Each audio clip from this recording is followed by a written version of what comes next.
প্রিয় দেশবাসী এবং প্রিয় সাংবাদিক ভাই বোনেরা, জাতীয় নাগরিক পার্টি এনসিপির পক্ষ থেকে নির্বাচন কমিশনে প্রধান নির্বাচন কমিশনারের সাথে আজকে আমাদের একটি বৈঠক ছিল।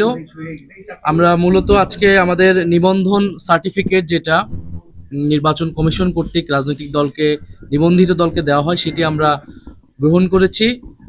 জাতীয় নাগরিক পার্টি একটি নিবন্ধিত দল হিসেবে এখন থেকে কাজ করছে।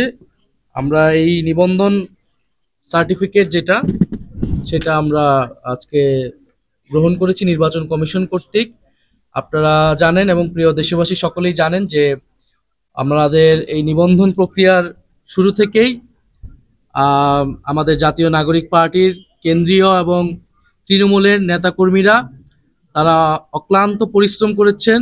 অত্যন্ত কম সময়ে তারা এই সকল শর্ত, নির্বাচন কমিশনের সকল শর্ত আমরা পূরণ করেছি। আমি আজকে আমাদের জাতীয় নাগরিক পার্টির সর্বস্তরের নেতাকর্মী যারা কাজ করেছেন এবং এনসিপির শুভাকাঙ্ক্ষী যারা আমাদেরকে নানাভাবে সহযোগিতা করেছেন, তাদেরকে আন্তরিকভাবে ধন্যবাদ এবং কৃতজ্ঞতা জানাচ্ছি। নির্বাচন কমিশনকেও আমরা কৃতজ্ঞতা জানাচ্ছি এবং আপনারা যারা আমাদেরকে কাভারেজ দিয়েছেন, মিডিয়া কর্মী ভাই বোনেরা, আপনাদেরকে আমরা ধন্যবাদ জানাচ্ছি।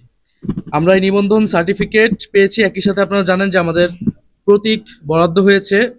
অনেক চড়াই উতরাইয়ের পরে আমরা আমরা একটা প্রতীক পেয়েছি এবং এই প্রতীকটি হচ্ছে শাপলা কলি প্রতীক।